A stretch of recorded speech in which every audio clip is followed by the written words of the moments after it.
24 घंटे, 300 मिसाइल और 400 ठिकाने तबाह।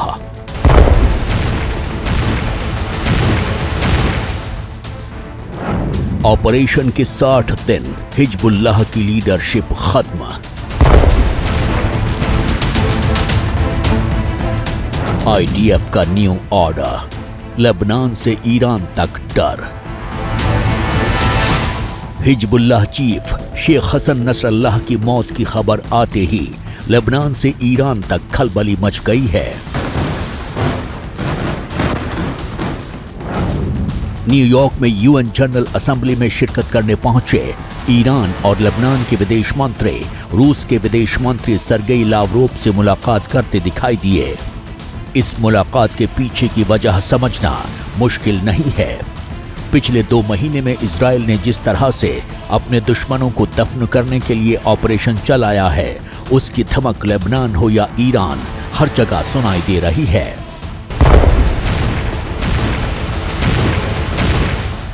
हसन नसरल्लाह की मौत की खबर से मिडिल ईस्ट में हड़कंप है। हालांकि ऐसा नहीं है कि हिजबुल्लाह चीफ हसन नसरल्लाह के खात्मे की प्लानिंग कोई 1 या 2 दिन में की गई थी, बल्कि इजराइल ने स्टेप बाय स्टेप हिजबुल्लाह के ठिकानों को निशाना बनाया।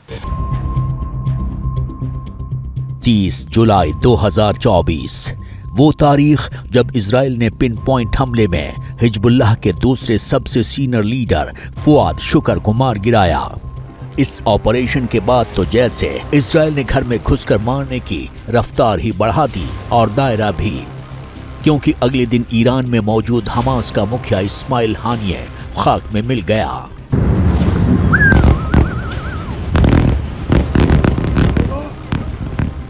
पिछले 2 महीने में हिजबुल्लाह की पूरी लीडरशिप खत्म हो चुकी है। IDF की ओर से जारी की गई इस तस्वीर पर गौर कीजिए। इस तस्वीर में हिजबुल्लाह की टॉप लीडरशिप के चेहरे हैं और ये सभी इजराइल के हमले में ढेर हो चुके हैं। Hezbollah chief Hassan Nasrallah, Radwan force का chief commander Ibrahim Aqil, strategic unit का मुखिया फुआद शुक्र, अली करकी, रादवान फोर्स का विशाम अल्ताविल समेत हिजबुल्लाह की लीडरशिप में शामिल 18 चेहरे मौत की आग में दफन हो चुके हैं। अब हिजबुल्लाह की लीडरशिप में सिर्फ नाम बाकी है, अबू अली रिदा, जो जिंदा है या मर गया, IDF ने कोई पुष्टि नहीं की है। इजराइल ने पिछले 2 महीनों में अपने दुश्मनों को खाक में मिलाने के लिए नॉनस्टॉप कार्रवाई की है। 17 सितंबर को लेबनान में पेजर और 18 सितंबर को वॉकी टॉकी में हुए विस्फोट को भी इजराइल की प्लानिंग से जोड़कर ही देखा जा रहा है। 17 सितंबर को पहले हिजबुल्लाह के लड़ाकों के पास मौजूद पेजर में विस्फोट हुए। फिर 18 सितंबर को वॉकी टॉकी बीप बीप की आवाज के साथ फटने लगे। सोलर यूनिट और दूसरे कम्युनिकेशन डिवाइस में भी विस्फोट की खबर आई।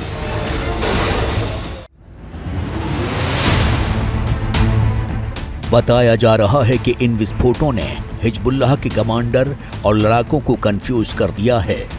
कैमरे पर आकर धमकी दे रहा Hezbollah chief Sheikh Hassan Nasrallah भी समझ नहीं पाया कि इजराइल का अगला प्लान क्या है।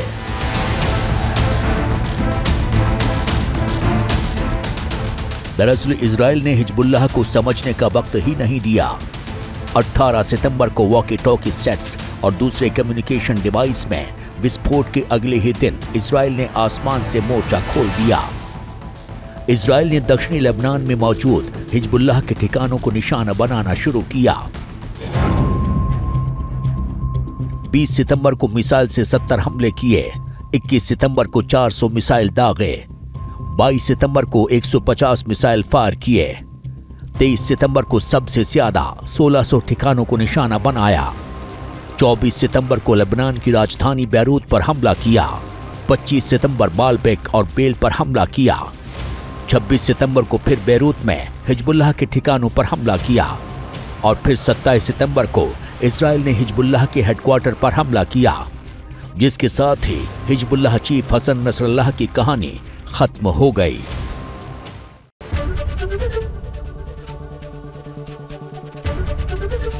ABP गंगा, खबर आपकी, जुबान आपकी।